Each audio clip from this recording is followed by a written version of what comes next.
Hello and welcome to another episode of Annie Casts. I'm Annie, aka Android, and we got this game today on the Dota 2 subreddit from Burrito01, so this looks like a pretty interesting game. And I'm here with my co-caster. I'm Charlie from ES Casting. Alright, and looks like Alchemist first pick, so that's not something we're seeing a lot in this patch, at least, but... Yeah, I think we'll see him next patch. Yeah, I think Alchemist is going to be a first-round pick next patch, so this game might be getting a little bit ahead of itself, but always good practice to select that button. And there's this patch's #1 star. Yeah. Troll Warlord picked up second for the Dire. So, I mean, Alchemist I still feel is actually a pretty good support. I mean, the main problem is Greed kind of becomes a useless skill for him because he has some deep push with Acid Spray and a really good stun on Single Concoction. Oh, wow, okay, those were some quick picks. Oh, yeah. Alright. So now we're ready to load in. I'll go ahead and introduce the Radiant. It looks like we're looking at SD Burrito01 on the Keeper of the Light, the Plant on the Tusk, Sniper is being played by Egg XI, Duabit on the Wraith King, and Infar Moors on the Dazzle. And you want to go ahead and take on the Dire? Alright, on the Dire side, on mid, we will have JWH18 playing the Storm Spirit. We will have what I assume will be a carry Alchemist being played by Chemo. On also the carry Troll Lord, we will have I'm going to go with 1318 just to ignore the rest of his name. On the support Vengeful Spirit, we will have That was nice of you. And the one guy who hasn't loaded in yet, Clockwork, will be played by Vinny. Looks like there could be some early contest up top as Wraith King's going to wander into 2 Dire Cores. 3 Dire Cores, actually, as the Storm Spirit joins the fight, dropping a little Static Remnant up on the top cliff to make sure no one walks down in that direction. But it looks like bottom rune will be pretty uncontested for the Dire, as Venge is just going to walk to that rune spot. Stupendous!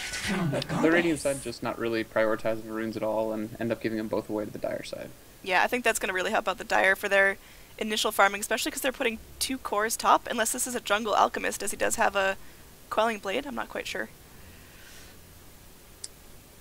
Yeah, it'll be interesting to see how they play this top with Alchemist. I mean, he went for Greevil's Greed first, so he's going to be challenging for last hits. He also went for that Quelling Blade, and but that being said, Troll Warlord still deals more base damage, so...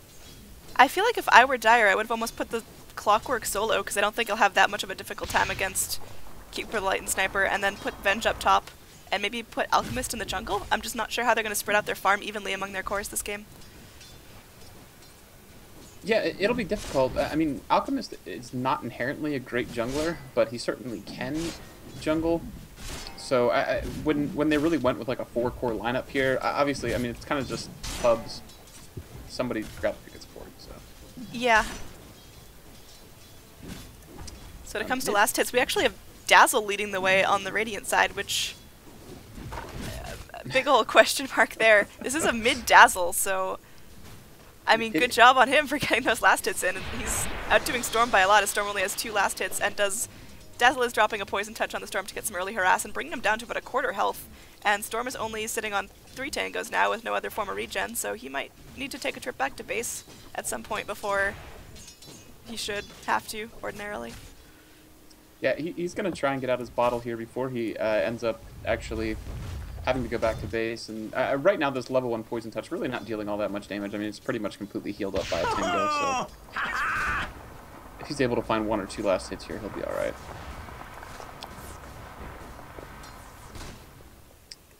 In the other lanes, though, it is, I mean, for both sides, it's really some interesting laning. They decided to go to 2-1-2 across the map for both teams, and we're kind of used to seeing mid-sniper, although safe lane sniper is certainly not unheard of. It'll just be interesting. I really don't think there's a whole lot of kill potential for either side, so when you run a 2-1-2, you either want to make sure that you're getting a lot of CS, or you assume you don't have kill potential. I feel like either team could have potentially had some chance at first blood if they had gone with a tri-lane. Yeah, I totally agree. Down bottom, unclaimed Invis rune. There's no vision on that from either side. Actually, I take that back. There's a Radiant Observer ward. But it doesn't look like the Radiant are in a position bottom lane to go roam and get that. Especially with Dazzle harassing Storm all the way up onto his high ground. He's He's being a real jerk against Storm in lane, and I think that's what they need to make sure the Storm isn't going to get his levels real fast and isn't going to be able to zip around the map at, you know, minute 6. Yeah, and I mean, honestly, as far as matchup goes, this really shouldn't be turning out this way. I mean, maybe Dazzle gets a little bit more as far as last hits, especially if he's using a lot of Shadow Wave. But at the end of the day, this Storm's just allowing himself to get bullied out of lane. Really questionable play down bottom as Vengeful Spirit is invised up and then reveals herself to Coddle with just a right click and doesn't get much out of it and takes a lot of harass by the sniper and then a big nuke by Keeper of the Light. So I'm not sure if she intentionally meant to right click that Keeper when she was invisible standing right next to him, but it almost cost her life. She does have to salve up just to stay in lane. It might have been a little misclick there. Yeah. And the Dire side does drop down a ward that probably should have been we missed it up top. It is only right that first blood Looks should like go to Troll your Warlord's king. going to go down to the Wraith King, which... Alright, we're pausing here by Storm Spirit. I'm just going to go tab out and fix my game sounds for a second. It's super loud. Yeah, so it looks like that Alchemist, he has 1 level in Unstable Concoction, 2 levels of Greedful Greed. I really don't think that's the right build at this point. But he is really not in any way supporting the Troll Warlord. And that leaves the Troll Warlord pretty susceptible when you've got a stun. Yeah, absolutely. The reliable stun by Wraith King and also the ability to just piggyback off that with Tusk's abilities. Landing an Ice Shard, landing a Snowball is going to make it that much easier to, you know, plan out a really clean kill without any escape mechanisms for the Troll Warlord. Down bottom there is a double damage rune that just spawned a second ago, so it looks like there is vision by both the Dire and the Radiant teams for that, just depending on who's in a better position. We're going to see who's going to grab that. Looks like there's some flat coming out from both teams.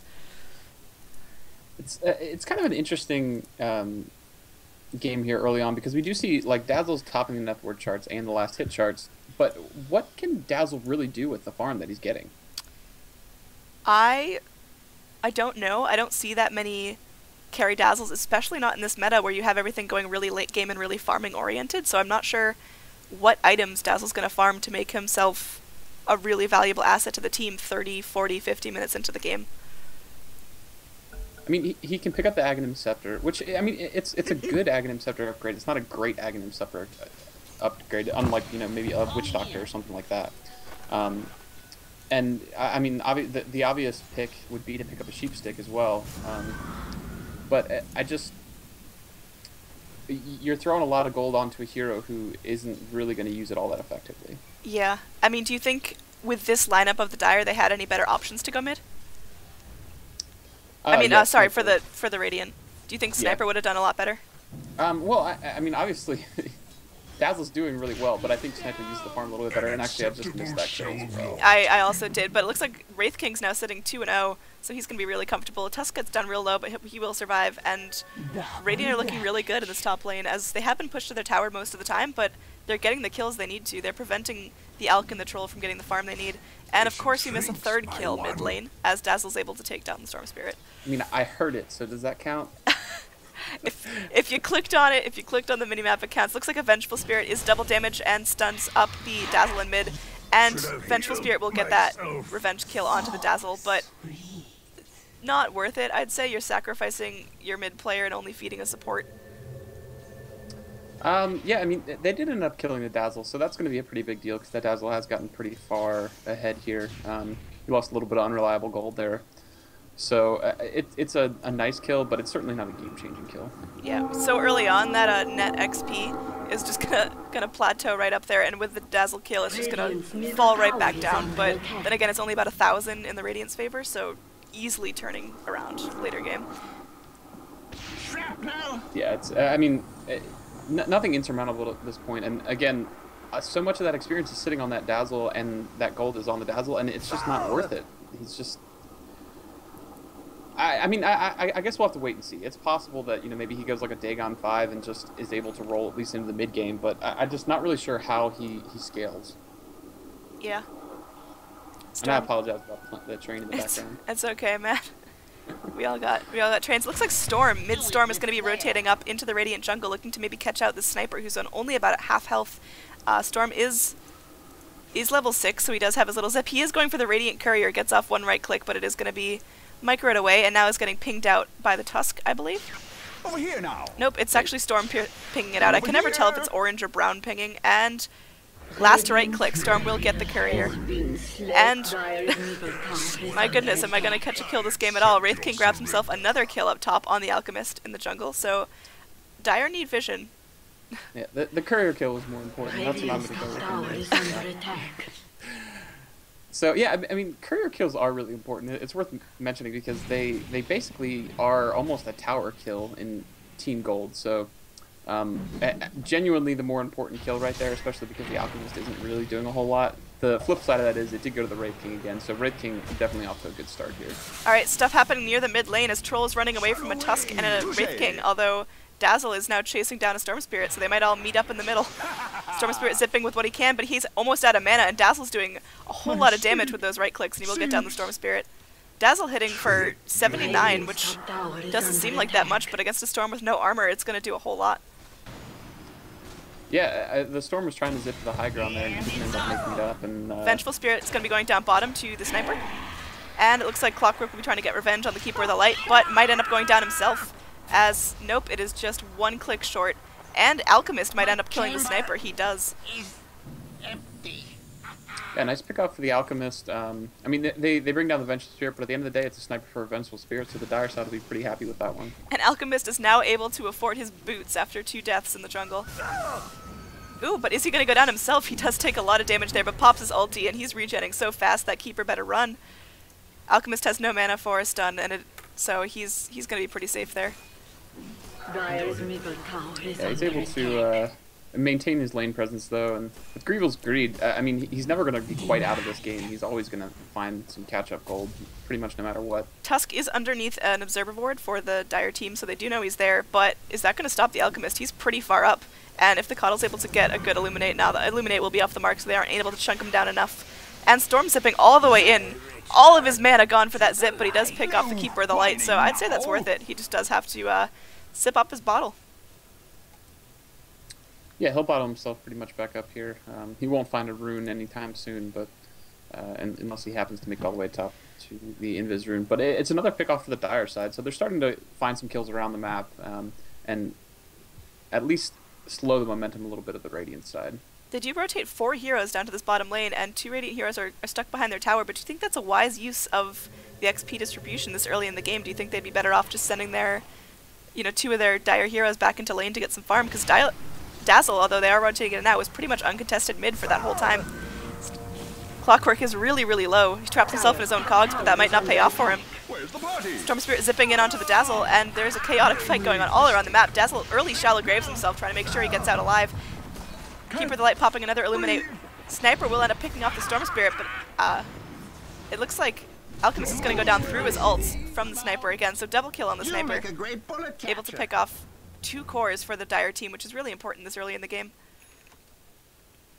Yeah, I mean, anytime your Sniper is finding kills around the map, I mean, he's probably the one hero, other than maybe the Wraith King, because the Wraith King's had a really strong start and can carry. I mean, he's the one you want to be finding these kills. Sniper phase boots, is that unusual, or is that just me? It's not unusual. I would say it's probably 50-50 between going phase versus... I mean, you want to have that extra mobility, the extra escape. So it's definitely not unusual. Okay, I've really only seen Trebs when I play him, or when I'm playing with him on a team. Looks like Wraith King is going in deep trying to get this Troll, who's only about a 1/3 health, but we'll decide better of it and just trade some hits to cut the lane. Yeah, a little bit aggressive, but I mean, at the end of the day, he also zones out the Troll, so job done. 3 Dire heroes clustered up bottom. It looks like they might be trying to move in to make a push, but there are 2 Radiant heroes waiting for them. Yeah, if we take a look at the last hits, the Troll actually has caught up really nicely to that Dazzle. And then it's actually the Coddle and the Alchemist that are right behind there. So actually, if you look at impact heroes, the Dire are actually doing a better job of getting farm on the correct heroes. Yeah, I mean, I think they've left their troll alone. They haven't been putting him in that many risky fights. This Wraith King might go down to a couple more hits, but he does have his reincarnate already. Alchemist getting ready with a stun. Is he going to be able to pop it on? He will. But I'd say the Dire's best bet is just run away while the Wraith King is not in a position to fight. Yeah, I'm not sure. Down bottom, Clockwork does end up picking off Keeper of the Light, but not too much of a valuable kill. Alchemist now trapped in with the Wraith King and the Tusk, and it looks like he will go down to the right Wraith King. So Wraith King's had a 4-0 game so far at only 11 minutes in, and he's doing exactly what he needs to do to set himself up for a great late game. Yeah, I mean, they did find the sniper on bottom too, so finding kind of the kills that they need to. Again, and really, they pretty much stymied the lead that the Radiant had initially built. We're still looking at about 1,000 experience and 1,500 gold, but at this point in the game, you're 12 minutes in. That's really almost negligible when it's spread across all the heroes in the map. Clockwork's in a bit of a tough situation. He just have to cogs himself just to get away from this Dazzle, but it looks like the poison tick will be enough to bring him down. So Dazzle picking off another kill, but might pay with his life. Vengeful Spirit coming in, but is he going to get picked off by Sniper's ultimate? He will. So Sniper making sure nothing bad comes out of that and keeping the Dazzle safe. Yeah, as we're kind of talking about them stopping that momentum, the Radiant find a couple of really important kills in the jungle, and it was just some nice rotations from the whole team. In terms of gold worth, it's pretty heavily in the Radiant's favor. It's squiggled up and down a bit, but overall Radiant sitting about 2,000 net gold advantage at this point in the game, which easily can be turned around, but it is important early game to have the advantage to get those early items. Yeah, I mean, it's definitely worth mentioning, but again, my major concern is that Dazzle. He's holding so much of that net worth. I mean, normally at this point in the game, you see the Dazzle at the bottom of the net worth charts, and there's a reason for that. Troll finding some friends up top as there is a snowball onto him. I'm over here. Yeah, they'll find a kill there. Maybe not. It actually looks like they're going to try and turn this one, although I'm not really sure why he turned back in. He probably could have survived there. Troll could have just kept running. Your spirit. And actually on the bottom at the same time, well, mid, we just see Clockwork go down to the Dazzle. This Dazzle's just kind of having a field day here. And now bottom, Alchemist is having a tough time against the Sniper. Looks like he will end up going down to a couple right clicks. Keeper of the Light taking the kill on that one. I think that was just a right click accident. I don't know, these Radiant supports don't really seem to know the 5-position system. You know, I'm calling it carry Keeper of the Light right here. He has a kill to his name, only 2 deaths at 13 minutes in. It could happen, alright. Mana leak on the Vengeful Spirit. She does cast a stun onto the Keeper of the Light, but does end up going down to the Keeper of the Light once again. So now 2 last hits, or 2 hero kills on that little old man on a horse. Yeah, and it does look like he's going to end up going into the, oh gosh, that's a Force Staff? Yeah. I mean, that's pretty typical, I'd say, for a standard all-around utility support item. And who else on their team's going to get it? Certainly not Dazzle. Dazzle has gone for the Mask of Madness. I like it. I mean, this is a carry Dazzle, and he's not going to build like a support. He's not going to go back and pick up the Ags and, you know, actually just try and get those heavy support items early on. And we actually do see Alchemist go down on bot to the, well, it was just to the Radiant, but yeah. I am missing kills left and right all over this game. I'm not usually this bad. Radiant's middle tower is under attack. It looks like they're gonna think about at least having a go on the Troll Warlord here, but the Wraith King was dragging over a line of creeps, so Troll Warlord's aware of kind of what's going on here. Sniper doing a really good job of using his shrapnel constantly to harass out this Dire bottom lane. Clockwork has barely been able to get in close enough to get some last hits for himself. So good job zoning the Dire team, but they've also been getting rotated on and picked off around the map. Yeah, I mean, at this point, it's really the pickoffs that are separating the two teams. If you look at last hits, it's actually Troll Warlord on top of the charts. It does look like we're going to see Vengeful. Oh, it doesn't quite go down here. We see a really long jump in from the Storm Spirit. He may actually bring down one hero here, but yeah, he's going to have to go back. Yeah, that was the second marathon jump we've seen out of Storm just to pick off the Keeper of the Light. They want these pickoffs, and I think that's what's going to end up giving them the advantage in the game, so good job on them for committing to that. He has no mana left to get away from this, however, and he will end up dying from that missed hook on the Clockwork, but is that going to be the end of the initiation? It looks like Troll Warlord is running in. He does have his ult ready if he needs to use it, and he's going to try to chunk down this Dazzle. Shallow Grave coming out a little bit early, I'd say. Poison Touch coming off just to slow him up a little bit, but looks like a final action should end up taking that Dazzle. Yeah, definitely a little bit early on the shallow grave there, and that's going to end up costing him. And I mean, we look at that; it's a 2-for-1, and it ends up being, almost 900 gold and more than 1,000 experience. Regen Rune going on to the Troll Warlord as he is able to get his mana pool all the way up and take another set of Ancients. But they might end up trading their tier 1 top, as Wraith King's been pushing that in pretty steadily for the last couple of minutes, without much contest as all the action's been going down bottom lane. He does now have a completed Hand of Midas and 1,300 extra gold in the bank, so able to start thinking about his first, real big carry item. Yeah, it'll be interesting to see what he decides to go for here. I mean, we don't see carry Wraith King a whole lot. I mean, the next item that you'd usually expect Wraith King to go for is the Blink Dagger. But if you wanted to really go more carry and accelerate his farm, you could think about going for something like a Sanjin Yasha or even a Maelstrom, something along those lines. I like carry Wraith King. I think it's constantly underestimated of how strong it can be. Yeah, you don't do that much damage for the first 20 minutes, but then you just come online and you can wreck people. Looks like Venge is getting taken down really low in the mid lane. She has a completed Medallion of Courage now, so hoping to help out. I think that's going to be a great combination with the Troll, and early Roche attempt is going to be really possible. Now, we do see a stun come out from the Alchemist onto the Walrus Punch guy here, and he's going to end up paying for that. Yeah, that snowball was just eternal. It never ended, and now he's trapped in by his own Ice Shards and will end up going down to the Troll Warlord, and Dazzle's in a whole bunch of trouble as he does get hooked and cogsed. And Storm zips in and is able to get a nice good number of hits on that, but Clockwork will take the last hit for that. Yeah, he didn't even try and get the shallow grave off there. I'm not sure if he was just CC'd that entire time. I think he might have been, stunned up from the cogs and the hook. So good job on the Dire for making sure they get something out of that pickoff. Yeah, they do find a couple of kills there. And again, I mean, they're down at this point, so even if that wasn't even trade, that's got to be an advantage to the Dire, and they're able to find 2-for-1 there. So they're just going to start climbing back on the charts. Yeah, absolutely. In terms of net worth, it is Dazzle sitting barely ahead of the Troll Warlord, so a pretty even spread, although Troll Warlord is the only Dire hero on the top 5 of the list, and it looks like Dire are having a pretty tough time other than putting a bunch of farm on that Troll Warlord. Yeah, I mean, at this point, it's definitely relying on the Troll Warlord, and Storm Spirit does look like he's going to end up going for this Orchid here. There's crazy cocky positioning up top as Troll is trying to take the Radiant Ancients with no vision whatsoever, and it is scouted up by Sniper. Storm Spirit having a go here on to the Keeper of the Light, but he's not actually going to end up finding the kill, although he gets down to 5 HP, and they're going to turn now on him with the Tusk. He should be able to walk out of this one. They've got the Vengeful Spear coming through, and actually they got an Alchemist as well, so they could look to turn on to the really Tusk long-range stun, yeah. Not sure that they'll actually go find a kill here.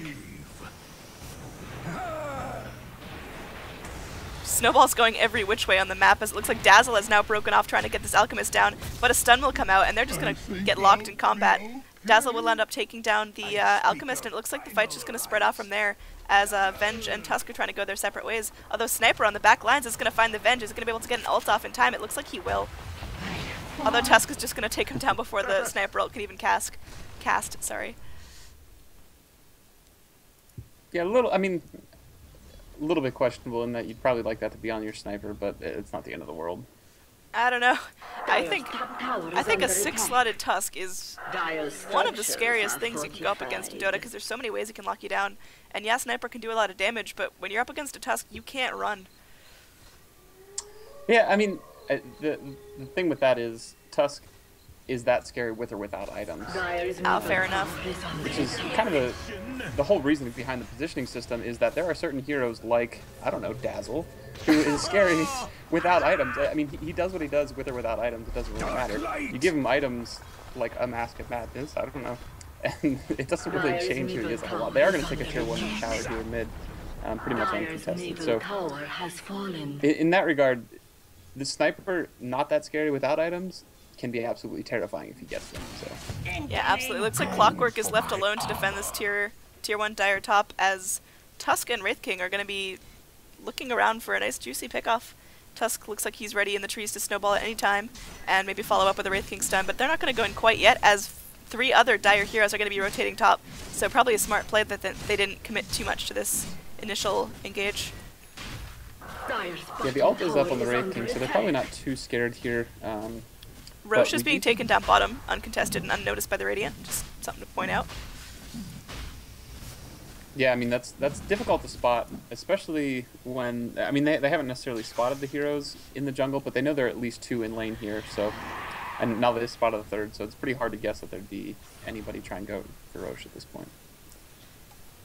Yeah, I'm surprised the Venge isn't in there with him, as she does have her completed Medallion of Courage, which I think would make it just a little bit smoother and easier, but then again, that's another chance for them to be scouted out.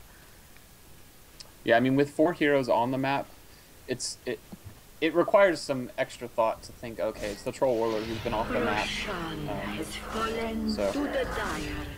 And it'll be interesting to see what he may actually, okay. Yeah, dropping the Stout Shield for that, which I think is great. I don't think he needs it at this point in the game when he already has his Sanj up, and he is pretty close to his Yasha. Yeah. I mean, he's definitely got enough tank ability. He went for that Helm of Dominator first, with the extra armor. He should be fine. Then just having a tricky time dealing with these creeps, as she's just going to trade hits with a siege unit. She doesn't have the best wave clear of the entire team, and that's why I'm not sure how I feel about her as a support for this specific lineup. I feel like I almost would have wanted to see something like a Bane with more single target ability. Yeah, certainly somebody who can help to take care of the Wraith King as far as draining his mana would have been nice too. I mean, something like a Lion. Yeah. The major advantage of Vengeful Spirit against this lineup is that she's going up against a Sniper, and Sniper is always going to want to be as far back as he can on the back lines. So if you're able to get a swap off on him, then that's definitely advantageous. Although it does look like she's going to have a little bit of go on Sniper here. Sniper getting very low, and I may actually end up going down solo to this Vengeful Spirit. She's not done. She wants to keep going. She's going to end up losing her life to the Dazzle, but she will pick off the Keeper of the Light. Yeah, and, I mean, very worth it. I mean, she essentially killed 2 heroes there. The Dazzle did come in from the back end, and it does look like that might actually catch out the Clockwork as well. So it ends up being a 3 for 2, but Troll Warlord coming in now. Wraith King does have his ult up, so he hasn't gone down yet. Now they're going to have to bring him down a second time if they want to get him here. They are getting him relatively low. It looks like they'll end up grabbing him, but it may just end there. Tusk is going to get underneath his tower, and you should be all right. Yeah, I mean, fight definitely in favor of the Dire on that one, even though they do get some pickoffs. The Troll still has his Aegis, and they are able to pick off all but the Tusk on the side of the Radiant, which is what they need right now to get back in this game. Yeah, and it kind of just shows the weakness of the Sniper. If Sniper is going toe-to-toe with anyone, literally the poorest support on the other team, then he will still go down. So. Tusk does scout out the smoke coming out from the Dire team at this point, so that smoke isn't... I mean, they don't know where they are now, but they do know the smoke has been used. Yeah, it was an interesting smoke, to be honest with you, regardless of how it was used. And they're not really aggressively moving right now either. Yeah. Yeah, I'm not quite sure if they were going for like a very weird movement, like a wraparound into the Radiant jungle. I would have suggested, yeah, the smoke was a good idea, but it looks like they just went back to their side of the map and reset their lanes. So I'm not quite sure why they need that item. Maybe they just wanted it to get out of the inventory. I'm not quite sure. Yeah, it was an interesting decision. Might have just been a misclick for that matter. They do find a tower on the tier 1 Radiant side. However, this Storm has probably overstayed his welcome a little bit here, and he's going to end up going down. So yeah, I thought Venge was going to go down on that, but then the Sniper started chipping down the Venge, and I thought for sure she was dead, but she does get locked down by the Storm before the Sniper can cast the ultimate, and Storm's the one that ends up paying with his life, and that illusion is so dead. They made sure it was just absolutely in the dirt. Yeah, I mean, sometimes you just got to do what you got to do. No mercy. I was once in a game with a Naga illusion that my team used 3 ultimates on. Hey, Naga illusions are scary. Storm scared illusions, not so much. I mean, maybe not 3 ult scary. Yeah, so if we take a look at the golden experience charts, actually things had dipped down experience-wise into favor of the Dire. They've dipped a little bit back towards the Radiant, but it looks like both, for now, experience and net worth have gone the other way. Hook onto the Dazzle mid lane as Storm does jump in with the cogs and pops his blade mail, so Dazzle shallow graving, but I don't think that's going to last long enough for them to get out. I think Dazzle's dead for sure, although the high ground is going to help out a lot. but the Troll Warlord, sorry, the Storm Spirit will get the last hit on the Dazzle. The Troll Warlord picks off the Wraith King down bottom, as his ult was not yet off cooldown from that last fight. Storm zipping in, he wants to find this Tusk too, but thinks better of it, as the Tusk has so much lockdown that I doubt he'd have enough mana to get out alive if the Tusk pinged him down. Yeah, I think he was probably trying for this sniper here. He knew sniper was low. He tried just for the long jump to see if sniper stuck around a little bit too long, but he ended up getting out. Please tell me what Coddle's building? Dire's bottom tower is under attack. Well, I assume that's a Skadi. They're just... Can you explain why? Yeah, Because I just don't know how to feel about that. It's a good item, but on what position and on what character? I don't know how much it's going to add to their lineup.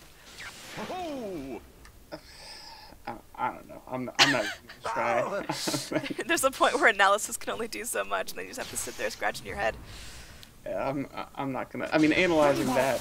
Tusk going down on bot lane as he does get zipped on by the Storm and stunned up by the Venge. And Venge will get the last hit on that. Sniper scouts him out with the Shrapnel, but I don't think he's going to be able to chase him. Mask of Magnus pop for the extra movement speed, but it looks like he might be able to get a last hit on the Storm if he sees him. As Shrapnel's going to go again. Orchid being popped on the creep, so that's something.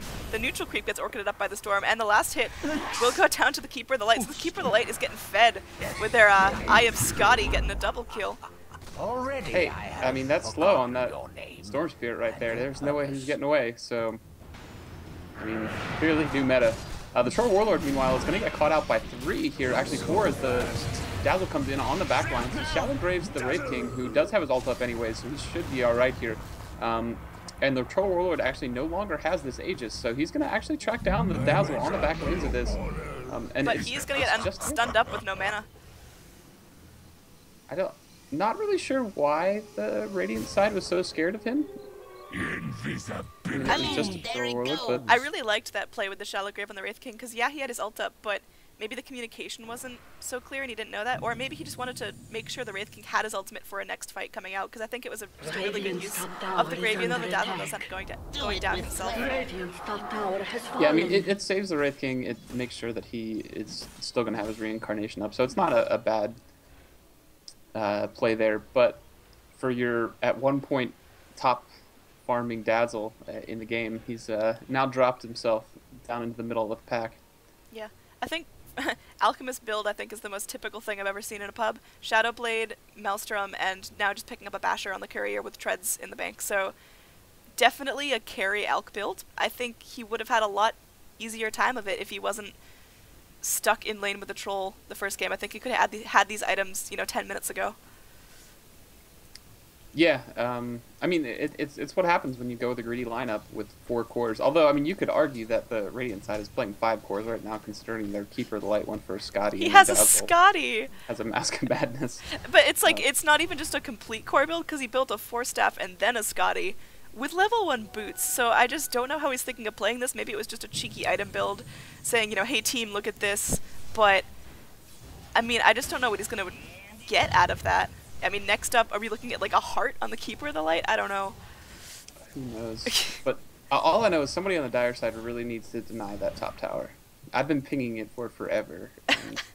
I mean, it has a solid another creep push left in it. I don't think it's that urgent. I've seen towers with, like, 1 or 2 HP that are 1 siege creep hit away from being dead. I mean, and obviously it would take a lot of map awareness, but if the Radiant side was aware of this, they could just I mean, any one of those heroes could walk out and bring it down. However, we are going to see a little bit of a go here on the mid. The Troll Warlord brought down very early on. The Wraith King, because he did not use his reincarnation in that last fight, still has it here, so he's not too worried about going down. And they are to bring down the Storm Spirit, however, on the back lines. The Keep Up the Light does end up going down. And this Alchemist is trying to do what he can, but he's going to end up getting caught out by the Wraith King. And they end up bringing him down as well. So at the end of the day, it's going to be a 3-for-1 trade. I think that fight was extremely well played by the Radiant, as, there were a lot of dire heroes zipping in and out, especially the Storm Spirit, like, jumping in on several different people, and the Radiant kept, I don't know if it was very clear communication, or they were all just on the same brain frequency, because they went in on one hero at a time, and that's how they were able to bring down the dire heroes. I think if they just started hitting whatever hero was nearest to them, it would have been a much more chaotic fight, and the Radiant would have lost a lot more. Yeah, I mean, however it worked out, they definitely did the right things, and actually this Wraith King still has his reincarnation, so they're going to have a little bit of a go here on the tier 3. I'm not sure how much they want to push this, but on the back end of it, they are going to find the Clockwork, so. This Clockwork's had a very hard game. His KDA is only 3, 4, and 6, but he's pretty far behind on items. He is going to pick up his Aghanims in the next couple of minutes, but I think he's just had such a hard time. It seems like he can never quite get the pick off he's looking for. He can never quite rotate exactly to the place he needs to be to get the good hook. Yeah, and oh, we see a little bit of a go here on the Storm Spear, but he's going to stop that one. I mean, part of that is you really need to be the engagers when you have a lineup like the Dire Sides has. I mean, we don't see any Blink Daggers, which we would normally see at this point of the game. It's just such a popular item, but we do see Clockwork, who has that hook shot, which is one of the best engagers in the game. We see Storm Spirit, who can just jump in at any point. And we do see the Shadow Blade as well. So I think what makes it seem like a really hard game for Clockwork is that he's not finding those engagements because his team isn't working together. They really have been farming across the map at any given time. Yeah. And reacting more or less to the Radiant side.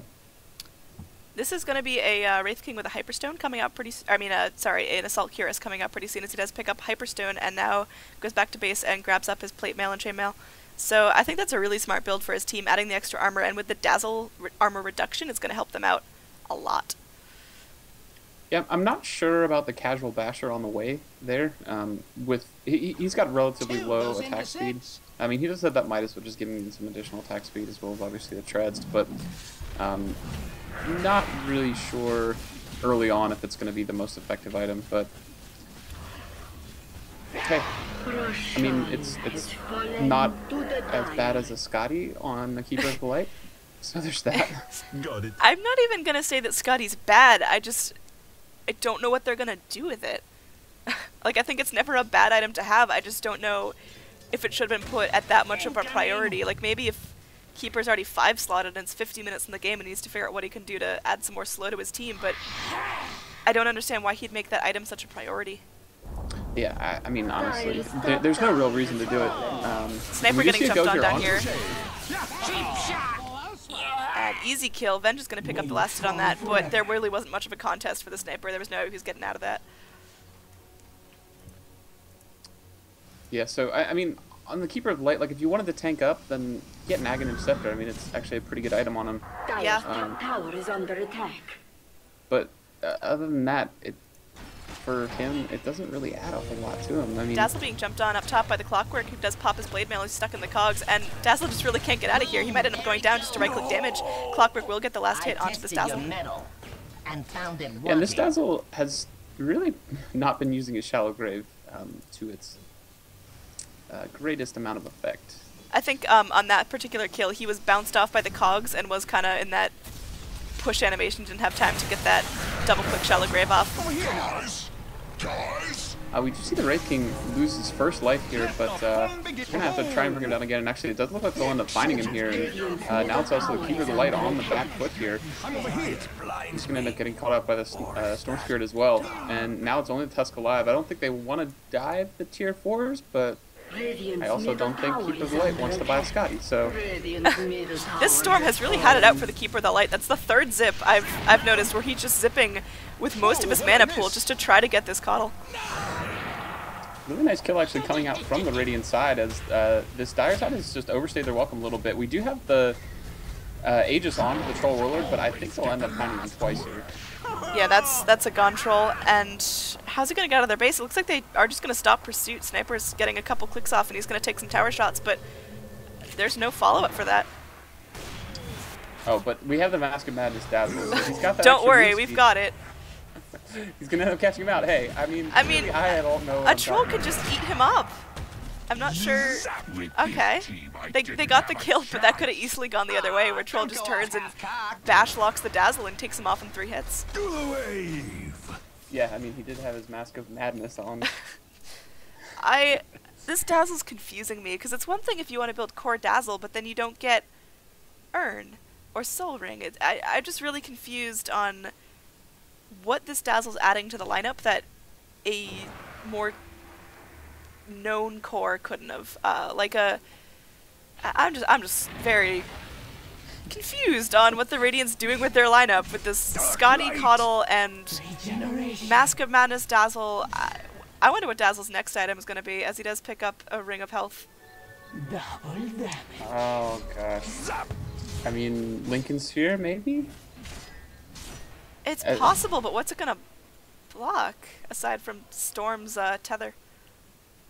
I don't know. I just can't think of what else he would want to go for that. There's no way it's a Battle Fury, because I would just vomit my guts out, because it wouldn't even work. Yeah, I mean, it doesn't work for one, but also, I don't know. He picked up a Mask of Madness, so I'm not going to say it's not a Battle Fury, because it very well could be a Battle Fury. I don't know. It's it'll definitely be interesting to see how he decides to build it. Absolutely. It looks like all the Dire heroes are clumping up in this top lane, trying to keep this tower alive and stop all the Radiant push, but the Radiant have long moved out of the area, and they're just going to let Sniper farm up. He is building a Daedalus, so that's going to help him out a lot with his right clicks and help him do as much damage as possible. I'd say, of all the Radiant heroes, Sniper is building the least objectionable in my opinion. That's not saying a whole lot, but I think that's the most standard build, and I think that's what's going to help them out the most in these upcoming fights, as they do need just a lot of damage onto this troll who's not building super tanky. Yeah, I mean, the troll's gone fairly standard as well. A huge jump coming in from the Storm Spirit. I think the Storm is playing like he's had a Bloodstone for 20 minutes and has 10 charges, but he's really using up a lot of his mana in cases where he doesn't have to. Looks like Tusk's going to be found out by the Alchemist as he does start to channel his stun and Shadow Blades up. Tusk is going to be pretty unaware of that, but, I mean, there's no follow-up at all from that. And it looks like Keeper of the Light's going to Force Staff himself in, Mana Leak the Alchemist, and Alchemist going to BKB and pop his ult, and Storm is going to take a really nice jump in there and catch out a lot of the Radiant heroes. But the Alchemist will end up going down to the Sniper, as the Sniper is able to get off a lot of crits, and that crit stick is really helping him out. Storm getting out with just a little bit of HP, and it looks like Wraith is going to be trying to get him off, as he is so close to a regeneration rune, but is not able to grab it. Dazzle is super, super low at this point. His bottle's all empty, but there's nothing he can do. He does Mask of Madness away for that extra movement speed. I'm no longer questioning the Mask of Madness from the Dazzle. It does help him live. Clockwork is trapped in the cogs and the ice shards, and Wraith King's going to pick himself another kill off of that. Yeah, and it ends up being a 5-for-1 trade. Probably not ideal for the Dire side. Definitely not ideal for the Dire side at all, as they did have a little comeback, and now our chart in XP is looking pretty wonky, as for the first 20 minutes of the game it was completely in the Radiant's favor, and now it's just dipping back and forth, and it does cross again into the Radiant's favor. And I mean, this game could go either way at this point. I'm not sure it's because of really, really clutch plays. I'm sure it's more of who's goofing up the least. And we do see Troll's little dog is going to be sent into the Dire fountain from all the way across the map and is going to make it out alive. Yeah, he's got that Alpha Wolf. I mean, it's a great treat to keep around if the other team doesn't decide to just attack it twice and kill it. And they are going to have a go here onto the tier 3. I think they're going to have no problem breaking this high ground. Yeah, certainly going for the tower. I mean, because I mean, who are they scared of the most? They're scared of a Storm Zip, a Clock Hook, and a Troll Whirling Axes, and none of those things are really up available, as the Storm is pretty scared to jump in on 4 of the Dire or Radiant cores. Stun being channeled by the Alchemist, it's going to end up stunning himself, as he's not quite in range to cast out any of the Radiant creeps, or any of the Radiant heroes, sorry. And Radiant's just going to walk away from this. They're going to probably scout out Roche and see that it's not quite up yet. It is going to have a fairly decent respawn time. This will come in handy. Yeah, I mean, we've got a minute before we really know how long it's going to come out, so just a little bit early there into the Roche pit. But it's interesting that they decided to back out there, and the other kind of mistake there in that push was that they didn't do the damage to the range barracks. They kind of split and ended up not catching anything. Storm is going to scout out 3 Dire heroes moving into the area and zips himself just a little bit off that cliff. This positioning is making me very confused. Tusk is just sitting back, yeah. I don't think there's anything Tusk could have done to help save his friend. I think they're just going to be sitting there and taking down the Wraith King second time. Tusk solo snowballs in and is now running from 4 Dire heroes. Don't worry, Dazzle's there to save the day, but in the end there's really absolutely nothing they could have done. Sniper is able to pick off a kill in the Vengeful Spirit on the back lines of that, but they do have to sacrifice both their Wraith King and their Tusk dead for a minute, and I don't think that was a necessary fight. I'm not quite sure who won in the end. I'd say the Dire won by a fair margin, but I just don't think that was a needed fight on either side, and I'm not sure why that initiation happened. Yeah, there's certainly not going to be any objectives off of it. For the Dire side, I mean, they took that fight because obviously they could win it. For the Radiant side, Creeps up top took a tower. It's something. Yeah, okay, that's the trade. They just wanted to hold off until the creeps get the tower. So. Yeah, let's just keep telling ourselves that. We'll go with that.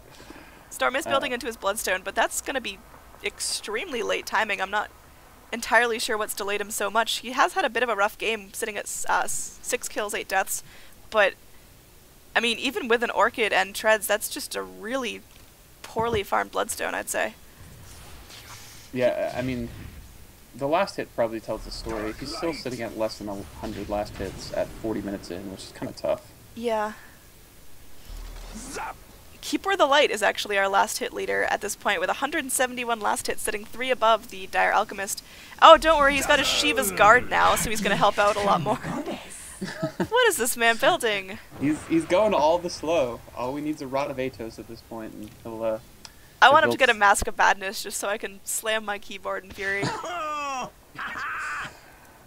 The Perseverance was picked up by Dazzle, so I have to assume it's a Lincoln Sphere at this point. It better be a Lincoln Sphere, or this is just officially a dumb game. I mean, because Battle Fury won't even work, will it? No. Well, yeah, I mean, the other option also is a Refresher Orb, but again... The cooldown's what, like 20 40 seconds? seconds. Yeah. That's the longest cooldown he has. Why not Ags? Oh, no, he went for the Ultimate Orb. Okay, so it's going to be a Lincoln Sphere. Okay, I mean... At least there's that. It's not terrible. I just think there's so many better choices. I think a Hex would be a lot more useful just to get the Troll and the Storm out of the fight. I'm going to disagree with you and say that in this game it is terrible. So it's just, I mean, it's definitely the wrong choice. And actually, we are going to see a little bit of a go here. The Troll Warlord's going to end up bringing down the Sniper before he goes down, but they do kill him on the back end of that. Roche is back up, and it looks like it might be a free go for the Radiant. Storm's sitting up on this pillar, being a ward, as he has been for a while now. Is he going to try to zip in and steal the Aegis, or is he AFK'd? I can't quite tell. Oh, he's definitely going to try and zip in and steal it. Okay. For sure. Alk coming in with a stun already. It looks like they are going to try to take down these 2 Radiant cores. The Snowball coming out. It's ready to make a lasting snowball, and it looks like Tusk is going to get stuck. Force staffed up to the high ground and BKBs, but now he's stuck. I don't know what else they're going to do, and Zip is off the mark as Wraith King's able to pick up the Aegis. Is there cheese on this one? This is the 3rd one, right? There was a cheese, yes. And it went on for Tusk. Tusk here, takes so. the cheese. And he might need it, actually. I hope he clicks that little cheese button. He is able to jump into a snowball and take down the Vengeful Spirit. So he's actually going to come out perfectly okay. He does gobble up the cheese, and he's now back to full health. Tusk with a heart now, and I think that's a good pickup, giving himself a lot more sustain against the Storm and the Troll and the Alchemist. Yeah, I mean, it's his first real big item in this game. Alchemist is still saying, guys, you left me here. He's still stuck right outside the Roche pit. Yeah, I don't think he's going anywhere. Whose BKB is sitting on the ground right now? It was Alk's. I remember Alk having a Ogre Club in his inventory, so I'm guessing that's Alchemist. I guess he dropped it to pick up a TP? Radiant structures. Interesting. Maybe he just picked that up on the courier. I think that's a good choice, but I don't anticipate Radiant going in there to scout it anytime soon. Yeah, it is picked up on the Dire Courier and heading back to base. I think he knew he dropped it. I don't think he knew where it went. Because the courier was kind of moving around there, like, where's the BKB? Where's the BKB? So. I mean, this game has just kind of turned into a bunch of clowns running around, as Troll's going to be picking up a Daedalus pretty soon, and I think that's going to help him out a lot. But from the wacky builds on both sides, I don't know. Venge with now a Desolator, and I think that's going to help out with the armor, but I don't think her anti-armor Desolator can compete with the Dazzle's core abilities. Yeah. There is a Sacred Relic on the Clockwork. What do you think is going to come out of that? Are we going to see a Divine? I'm going to go with yes. Not that I think we should, but I think we will. Tusk just gets absolutely decimated by a 5-man jump in by the Dire lineup. and Troll's able to pick off the last hit from that. He does have to pop his ult though, but you know, it's back in 20 seconds, it's no big deal. He does have a completed Daedalus, and he's going to be hitting for a lot of damage right now. He's hitting for about 320 damage a pop, and when he has his ult on and he's hitting fast, I think that is able to melt all of the Radiant cores. Actually, the output's going to end up going down here to the sniper, and they try and turn onto the sniper, but it really doesn't end up going well for him. They do bring down the Wraith King once, but they need to bring him down 3 times now that he does have that Aegis, and they're just going to turn around and end up killing the Troll Warlord. Yeah, I think it was a strategic feed by the Wraith King, or at least it worked out that way, where he was able to slow the Troll enough that the Sniper could run in and right-click on the Troll, because Sniper was just out of range initially, but with the Wraith King reincarnate slow coming out, Troll couldn't get away fast enough to dodge the hits of the Sniper.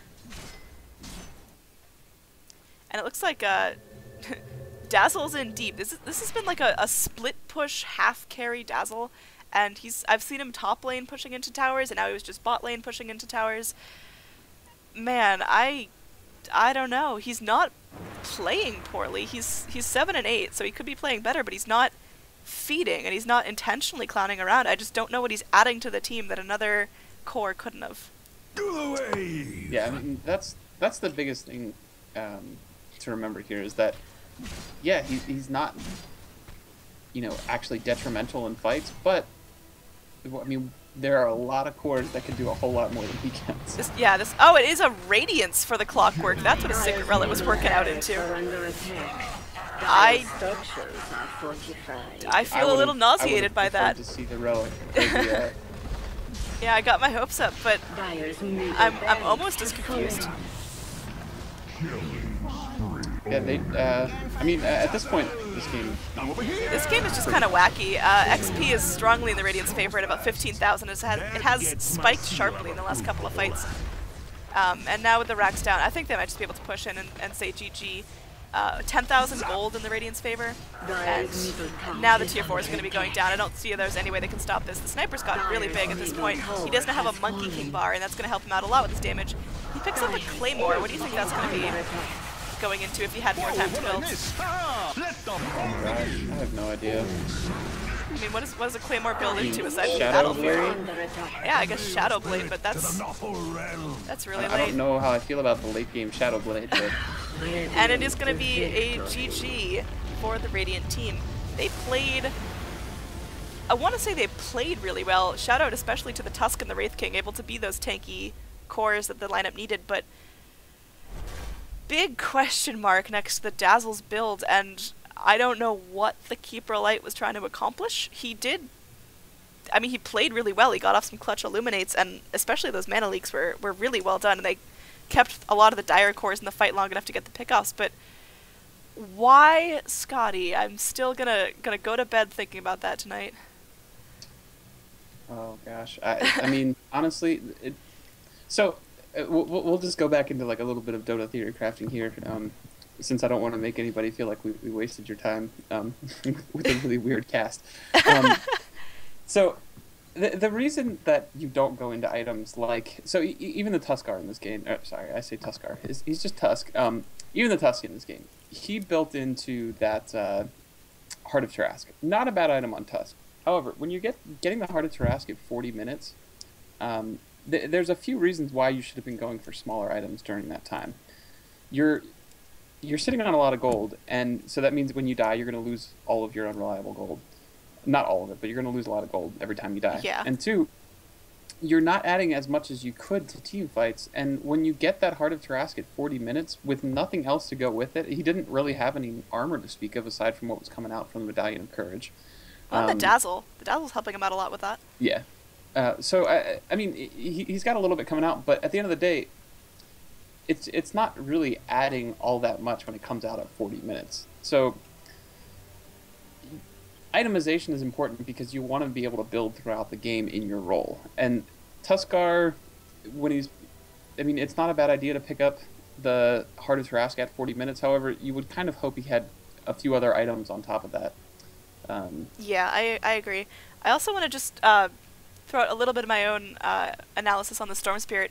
He was, throughout the whole game, playing like he had a really large mana pool, so I would have definitely liked him to see him build that Bloodstone before the Orchid, as I didn't think the Orchid played a key role in any of the team fights The one time I did catch him using it intentionally, he did silence a neutral creep. I don't know if that was a misclick or what, but I think if he had a Bloodstone, his mana pool would have been much more sustainable and would have been able to do a lot more.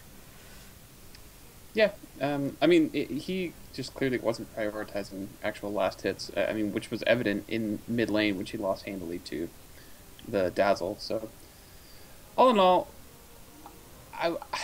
I want to say it was a good game, even though... It was a game. It was definitely a Dota game. We'll go with it was a game. It was a game. I enjoyed watching it, but I was left scratching my head a lot of the time, but I guess that's what Dota has to do sometimes, to change it up. So once again, I'm Annie, aka Android, and thank you very much to my co-caster.